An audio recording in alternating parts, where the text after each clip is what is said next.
मैं जवानों एक तुमसे बात कह दूँ, वो तो इंतकाल एक एक्सीडेंट लाइलमी में हुआ, जानबूझ करके नहीं हुआ, लेकिन अक्सर रोडों पे जब गुजरना होता है, निकलना होता है, तो कुछ जवानों की गलतियां दिखाई देती हैं। हम जब गाड़ी पे बैठ जाते हैं ना, तो फिर एक्सीलेटर इतना खींच देते हैं कि हमें मीटर ही दिखाई नहीं देता। होश में चला करो। अगर आप ये सोचते हो कि टूटेगी तो मेरी तो टूटेगी, या फूटेगी तो मेरी तो फूटेगी। पहली बात तो ये, डॉक्टर साहब बैठे, इनसे पूछो क्या आंख की भी कोई कीमत हो सकती है? एक आंख, अगर मैं आपसे कहूँ आप 10 लाख ले लो, एक आंख दे दोगे? कोई 50 लाख में एक हाथ कटवा देगा? 1 करोड़ में कोई एक टांग कटवा देगा? ये अल्लाह की बेकीमत नेमतें हैं जिसकी कोई कीमत नहीं लगाई जा सकती। और मैं दावे के साथ कहता हूँ, जैसी रब ने बनाई है ना, अगर ये टूट जाए तो बड़े से बड़ा डॉक्टर इसको वैसा नहीं कर सकता जैसा रब ने बनाया है। ये जहन में बात रखा करो। ये बात अलग है, हर चीज का इलाज है, इलाज है, दोबारा नहीं मिलता कुछ भी। हाँ, बड़े बड़े माहिर लोगों की हमने जोड़ी हुई हड्डियां देखी हैं, हड्डियां जोड़ भी दी, बराबर भी कर दिया उसने, देखने में नहीं लगता, लेकिन फिर वो उतना वजन नहीं उठा सकता हाथ जो उस हाथ से आदमी वजन उठा सकता जो रब ने बनाया। तो कोशिश ये किया करो, अपने जिस्म की हिफाजत किया करो और जान की हिफाजत किया करो। घर से निकलते वक्त सोच लिया करो तुम्हारे पीछे भी कोई है। और जो हॉस्पिटल वगैरह में लोग रहते हैं वो इस चीज को अच्छी तरह समझेंगे जो मैं बात कहने लगा हूं। जब कोई बंदा एक्सीडेंट हो जाता है किसी का, या कोई टूट फूट हो जाती है, वो तो बिस्तर पे लेट जाता है, एक बार दर्द हुआ वो लेट गया, लेकिन तुझे पता है तेरे घर वालों को कितनी बार दर्द होता है, कितनी परेशानियों का सामना करना पड़ता है उन्हें। खुदारा मेहरबानी करे, घर से जब निकला करें ना तो सबसे पहले बिस्मिल्लाह पढ़ के निकला करें। और ये नूरानी जमात बैठी है, कुरान वालों की जमात है, इनसे सीखो। जब सफर में निकलना है तो हमें क्या पढ़ना चाहिए, सफर पे जाते वक्त हमें क्या पढ़ना चाहिए, ये इनसे पूछिए। गाड़ी पे सवार हो, सफर की दुआ जरूर पढ़ें। लेकिन आज हमने बड़ी अजीब तरक्की कर ली है। वो किसी ने कहा था ना कि वो अंधेरा ही भला था कि कदम राह पे थे, तो रोशनी लाई है मंजिल से बहुत दूर हमें। कि मौलाना हमने तरक्की की है। मैंने कौन सी तरक्की की? कहने लगे अब तो गाड़ियों में एयरबैग आने लगे। एयरबैग आ रहे हैं, क्या फायदा भाई, क्या एक्सीडेंट हो जाएगा तो मरेगा ही नहीं। मैंने कहा तुझसे किसने कह दिया? मेरा रब तो ये कहता अगर 7 तालों में भी बंद हो जाओ तो मौत वहां भी नहीं छोड़ेगी। तुझे किसने बता दिया कि एयरबैग बचाएंगे? हमारा जो जहन है ना, ये मादियत की तरफ जा रहा है, हम वसाइल की तरफ दौड़ रहे हैं, अपने रब की तरफ नहीं दौड़ रहे। दुनिया कहती है साइंस ने तरक्की की है, मैं आज भी चैलेंज के साथ कहता हूं 1400 साल से ज्यादा अरसा बीत गया, जो फिक्र और जो समझ और जो पैगाम मेरे नबी ने दिया था, आज तक साइंस उसके गर्दे पा तक भी नहीं पहुंची। जी हाँ, जो लोग कह रहे हैं एयरबैग से जिंदगी बचेगी, मेरी बात समझ में नहीं आती। जिंदगी देने वाला अल्लाह, मौत देने वाला अल्लाह, तो तेरे एयरबैग क्या हिफाजत करेंगे? अगर हिफाजत ही करानी है ना तो फिर वो कर जो मुस्तफ़ा ने कहा और मेरे हुजूर ने कहा, जब कोई एक दूसरे से जुदा हुआ करे तो एक दूसरे से मुसाफा करके फी अमानिल्लाह कह दिया करे, अल्लाह के अमान में दे दिया करो। या अल्लाह ये घर से जा रहा है, ये मेरा बेटा है, मैंने तेरी अमान में दिया।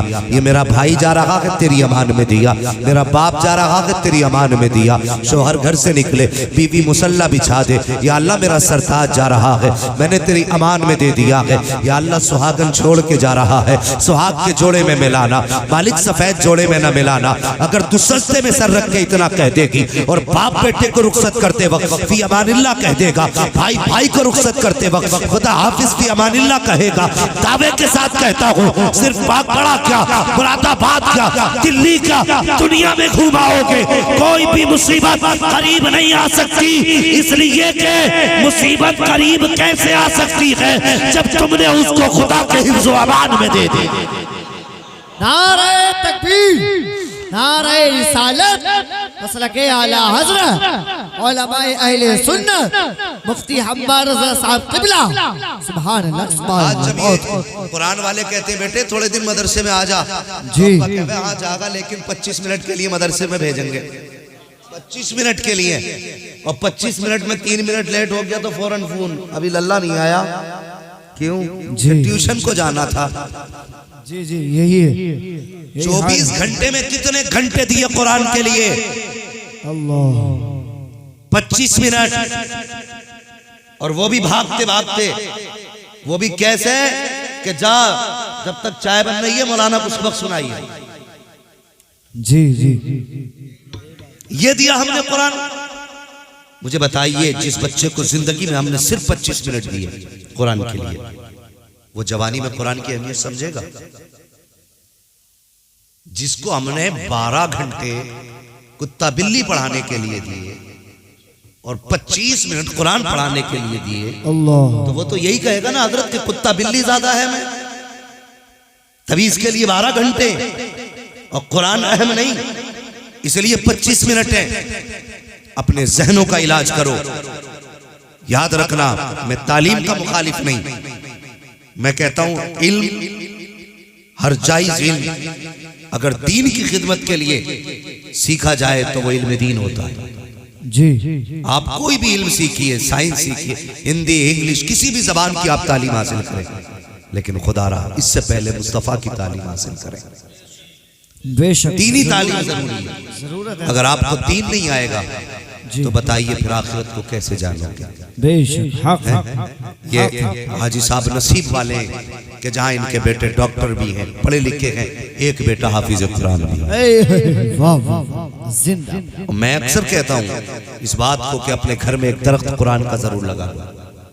हजरत इस दौर में जरूरी है घर के अंदर कम से कम एक आलिम का होना, वरना अकीदे महफूज नहीं रह रहे। बेशक अकीदे महफूज नहीं है। अब ईमान के जनाजे निकलते जा रहे हैं, जितना पैसा बढ़ रहा है इतना ईमान कमजोर होता जा रहा है। बेशक इसलिए घर में अगर एक भी हाफिज कुरान होगा ना तो वो अपने घर की हिफाजत करेगा, बेशक अपने भाइयों के अकीदे की हिफाजत करेगा। और सिर्फ यही नहीं, जब मौत आएगी ना तो घर वाले बेबसी की मौत नहीं मरेंगे, ये याद रखना। घर वाले बेबसी की मौत नहीं मरेंगे। जी अभी हॉस्पिटल में बैठे थे, वहाँ मेरा वो दस्तरखान पे बैठे थे मौलाना महराज साहब के, यहाँ पे एक डॉक्टर साहब भी थे, तो फोन आया, बोले उसका इंतकाल हो गया। अब घर वाले धरना दे रहे हैं हॉस्पिटल में कि ये मरा कैसे। कोई खातून थी, उसका इंतकाल हुआ, कि धरना दे रहे हैं। मुझे एक बात बताइए, मेरी बात गौर से सुने। और डॉक्टर साहब ये मत समझ रही हॉस्पिटल बंद करने की बात कर रहा है, लेकिन मशवरा है मेरा अपने लोगों को।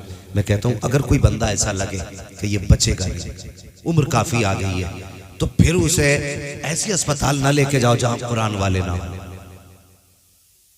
ये बहुत बड़ी बात कह रहा हूं, शायद आपको हल्की लगे, लेकिन सुने, ऐसी जगह मत लेके जाना जहां कुरान वाले ना हो। आईसीयू में बंदे को डाल दिया, किसी को भी ले लो, फर्ज कर लो मुझे आईसीयू में डाल दिया, बिस्तर नापाक, चादर नापाक, जो लोशन दवाइयां लगाई जाती हैं वो सारी, जो बदन के ऊपर लगाई जाती है वो सारी नापाक होती हैं। और जो कंपाउंडर होते हैं उन्हें किसी को नापाक होने का इल्म है, उनमें से अक्सर मुसलमान ही नहीं तो पाक कहां से होंगे वो? जी अब बंदा जब मौत के फरिश्तों को देखता है तो मुझे बताओ वो क्या सोचता है? वो सोचता काश कोई मुझे कलमा पढ़ाने वाला हो, कोई मुझे कुरान सुनाने वाला हो, कोई मेरा अपना हो। ऐसी बेबसी की मौत जहां बिस्तर भी नापाक, कमरा भी नापाक, लोग भी नापाक, कोई अपनी सोच का नहीं, कोई कुरान सुनाने वाला नहीं, इतनी बेबसी की मौत।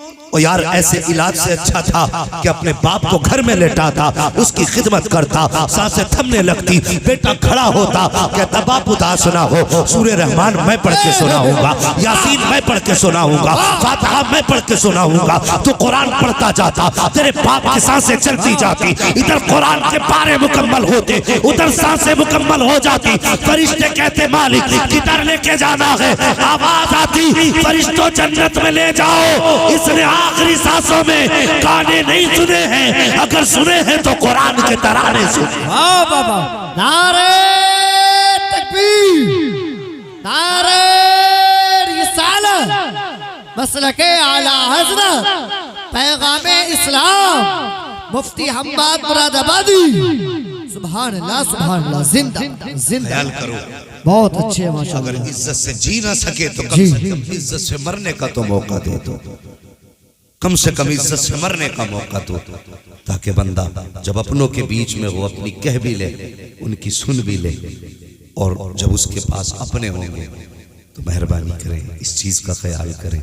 हाँ, ये नहीं कि अब किसी को ही ना लेके जाओ कि मरने ही वाला दिखे, बहाना मत ढूंढ लेना, इलाज भी कराइए। मगर मेरा जो कहने का मकसद है वो लोग समझ गए होंगे जो समझदार हैं।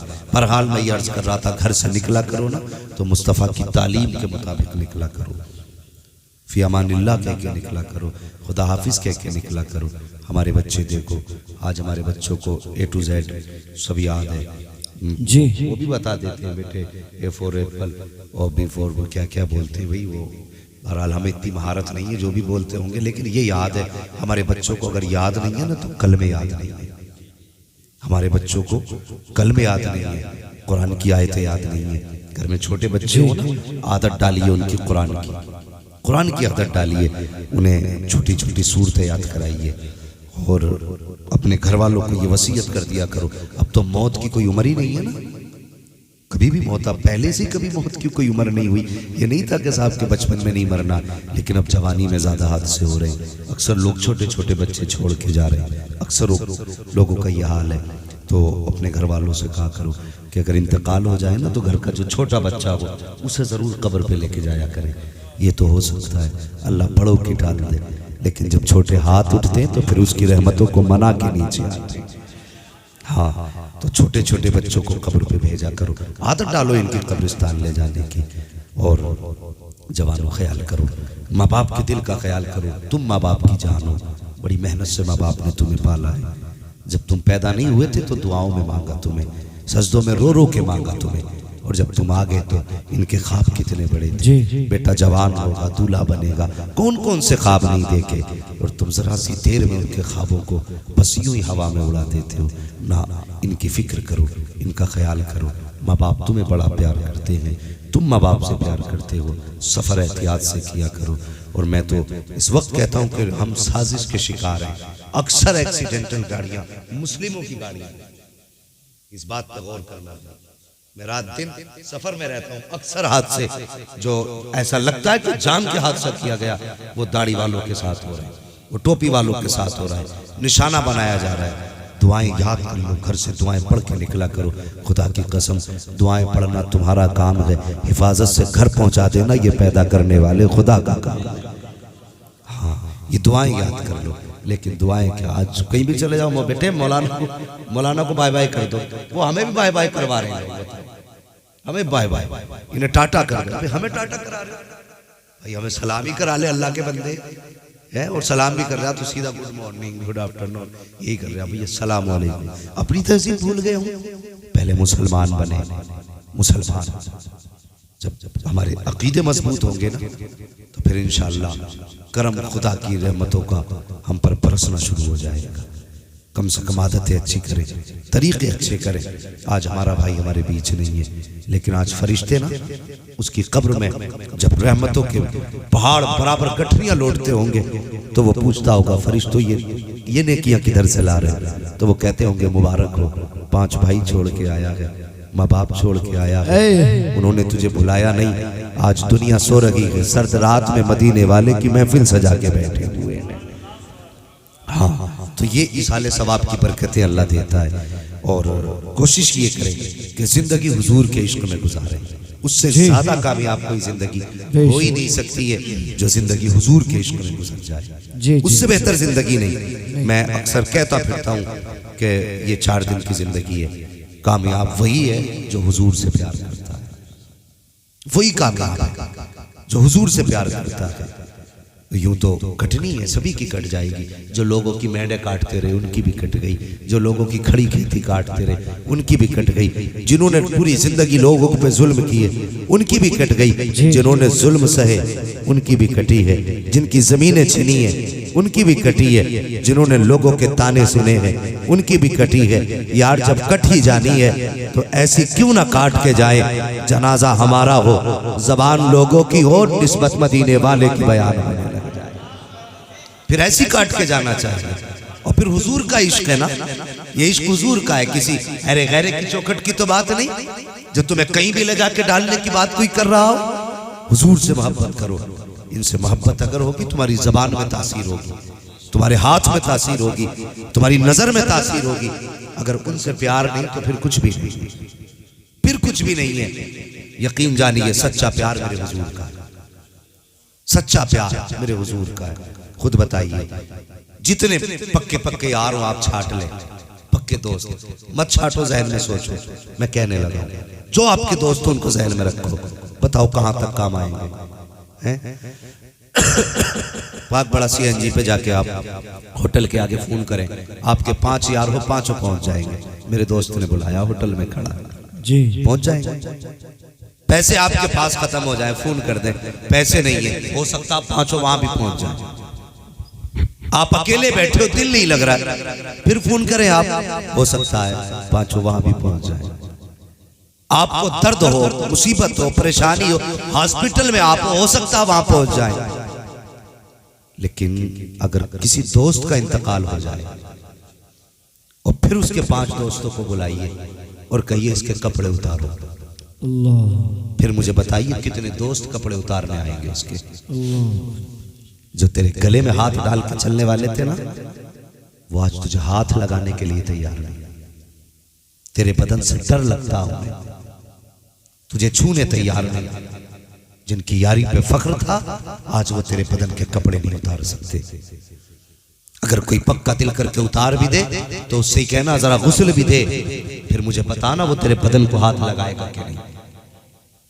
आज दुनिया में यारों की, दोस्तों की कमी नहीं है लोगों के पास, लेकिन नहलाने वाले नजर नहीं आते जी, नहलाने वाले नजर नहीं आते। बुलाया जाता, फलां को बुलाओ वो गुस्ल देगा, फलां को बुलाओ वो गुस्ल देगा। और यार यहाँ तक अगर हो भी गया तो फिर कब्र में उतारने तैयार नहीं, क्योंकि कोई पैर पकड़ लेगा मुर्दा, हाथ पकड़ लेगा कि निकलने नहीं देगा। और जिन्हें तू दोस्त कहता रहा वो तुझे आज हाथ लगाने तैयार नहीं। जो रात दिन तेरे सीने से सीना लगा के खड़े रहे, आज वो तेरा चेहरा छूने तक तैयार नहीं है, तुझे कब्र में उतारने तक के लिए तैयार नहीं है। किनकी यारी के लिए तूने मुस्तफा से रिश्ता तोड़ा, किनकी दोस्ती के लिए तूने खुदा से रिश्ता तोड़ा है। जरा मुझे भी तो समझा, जब तुझे कब्र में उतारा जा रहा है तो न तुझे उतारने के लिए कोई अपना आया है, न कोई करीबी आया है। का कौन उतारेगा? का फला प्रधान उतारेंगे, फला पंच उतारेंगे, ये दाढ़ी वाले मुल्ला जी उतारेंगे। क्यों? आज इनकी जिम्मेदारी रह गई। तू कहाँ गया था? तू क्यों नहीं उतार सकता? चल उतार दिया कब्र में। मुझे बता तो सही, जो कहते थे तेरे साथ जिएंगे मरेंगे, जो कहते थे साथ खाएंगे साथ पिएंगे,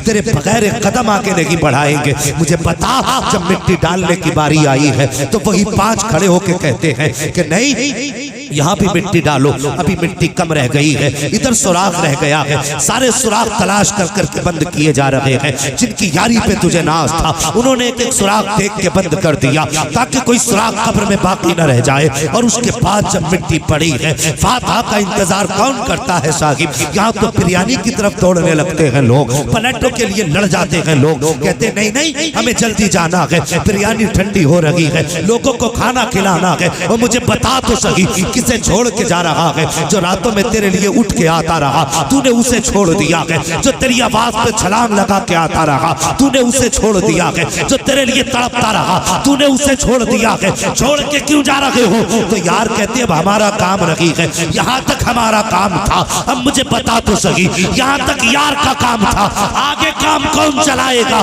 जहाँ छोड़ के जा रहे हो वो तो अंधेरे का घर है, वो तो कीड़े मकोड़ों का घर है, वहाँ कोई यारो मददगार नहीं है, कोई मुनीसो गमखार नहीं है। इसका दिल कौन लगाएगा? इससे बातें कौन करेगा? बैठो ठहरो कब्र पे, क्यों नहीं ठहरते? कहते वक्त नहीं है। हाँ हाँ तेरे पास आज इसके लिए वक्त नहीं है। अगर है तो किसके पास वक्त है? तो सुन, मदीने से आवाज आती है, खंजर चले किसी पे तड़पते हैं हम अमीर, सारे जहां का दर्द हमारे जिगर में है। जब छोड़ के तुम आते हो सबने रिश्ता तोड़ा है, इधर चेहरे से कफन हटाया बाद में जाता है, मदीने वाला कब्र में पहले आ जाया है।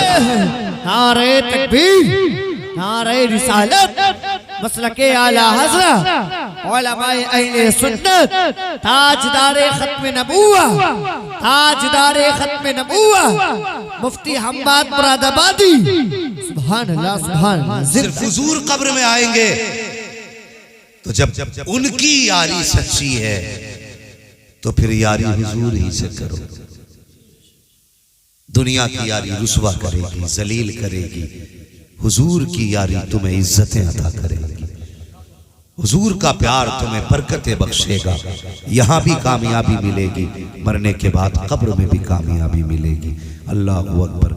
मैं अक्सर कहता हूं कि किसी से भी मोहब्बत करने की कुछ वजूहात होती है, किसी वजह से, किसी रीजन से प्यार किया जाता है। किसी से भी इसलिए प्यार होता है या तो वो बहुत हसीन है जी इसलिए लोग प्यार करते हैं, या फिर वो बहुत ज्यादा ताकतवर है इसलिए प्यार करते हैं, या फिर वो बहुत ज्यादा पैसे वाला है इसलिए प्यार करते हैं। मैं कहता हूँ किसी भी एंगल से देखो, मेरे हुजूर को हर एतबार से जहां से देखोगे अपने वक्त का ताजदार नजर आए। अगर हुस्न में देखो तो खुदा की कसम मेरे हुजूर के हुस्न का जवाब ही नहीं। हुस्न कितना, मेराज की रात आई, रब ने फरमाया जिब्रील जी रब्बे जलील महबूब को दूल्हा बना के ला। रात कौन सी थी? 27वीं। चांद कितना बड़ा होता है 27वीं शब में? इतना बड़ा तो होता ही है ना। अल्लाह सलामत रख के कुछ लोगों ने सर हिला दिया। इतना बड़ा चांद 27वीं शब में, अल्लाह सलामत रखे। बहुत गौर से सुनने माशाअल्लाह। हाँ 27वीं शब में ना तो चांद मिलेगा आपको रात में और ना ही सूरज। 27वीं शब में तो चांद भी छुप जाता है ना। 27वीं शब कौन सी समझ रहे हैं ना? अब आप भी बता दो कितना बड़ा चांद होता है? छुप जाता है ना चांद 27 में। और फिर मुफस्सिरीन मुअर्रिखीन ने लिखा उस रात में जो 27वीं शब तो थी लेकिन साथ में बादल भी थे, हल्की हल्की बारिश भी थी। अब पूछो इन बुजुर्गों से जिनके बाल सफेद हो गए, हमें क्या पता इस मौसम के बारे में। और जवानों रात दिन चाय के भट्टों पर बैठ के वक्त गुजारते हो, कभी सफेद दाढ़ी वालों के पास भी बैठा करो। बेटे इल्म किताबों से मिल जाता है लेकिन तजर्बा जो है ना वो सिर्फ सोबतों से मिला करता है। जी ये याद रखो, तजर्बा सोबत से मिलता है। इल्म 10 साल का किताबों से 1 साल में हासिल किया जा सकता है, लेकिन तजर्बा 80 साल का 80 साल ही में होता है। इनके पास बैठा करो, बैठते ही नहीं। टाइम मिला मोबाइल में, फुर्सत मिली चाय की दुकान पे, कभी बड़ों के पास बैठे नहीं, बाप के पास वक्त नहीं दिया, फिर अक्लें आए कहां से? अब अक्लों की जरूरत भी क्या, सब कुछ तो मोबाइल बता रहा। बारिश कब होगी? ओहो 3 दिन रहेगी भाई, तो उसी हिसाब से कपड़े खरीदने गया कि मौसम विभाग ने 3 दिन की बारिश घोषित कर दी है, अब कपड़े ले आओ सर्दी की। वो दौर कितना अच्छा था। कभी कभी ख्याल आता है, हमारे दादा हमें बताते हैं, कहते बेटे पहले ये इंजन वगैरह इतने नहीं थे, कुओं का दौर था, तो कहते हैं कि जब धान लगाने होते थे ना तो लोग आसमान की तरफ देखते थे, आसमान की तरफ देखते थे, अल्लाह बारिश कब होगी का। जब लोगों की नजरें ज्यादा उठती थी तो बस समझ लेना बादल इकट्ठा होना शुरू हो जाते थे। ये नियतें थी पहले की। और वो बचपन में हमने देखा था, वो बच्चे जब बारिश नहीं होती थी ना तो घर घर जाते थे, पानी डालते ना एक दूसरे के ऊपर, और वो कोई अपना खेल करते थे, घर घर से दाने लिए। इन कामों में सच्चाई देखो कितनी है। दाने लेते थे घर घर से और दाने लेकर के उस पर फिर बच्चे अपने हिसाब से फाता कराते थे। तो 1-2 बार ऐसा होता था बारिश हो जाती थी। आज तो लंबी दाढ़ी है, कुर्ता जुब्बा खूब है, दुआएं करते करते जबान घिस गई, बारिश ही नहीं हो रही है। ये हालात नहीं। पहले बच्चे अगर पानी गिरा के कहते थे अल्लाह बारिश कर दे, है तो बारिश हो जाती थी। असल में उनके अंदर सच्चाई थी। आज हमारे अंदर सच्चाई नहीं है। कितने किसानों को तो महीने गुजर जाते हैं आसमान की तरफ देखे हुए, उन्हें मतलब ही क्या आसमान की तरफ देखने के लिए, हो तो हो वरना इंजन है, वो भी नहीं तो लाइट है, बटन दबाएंगे समर चलाएंगे। तो जब हमने देखना ही छोड़ दिया तो उसने भी वक्त पे बरसना छोड़ दिया।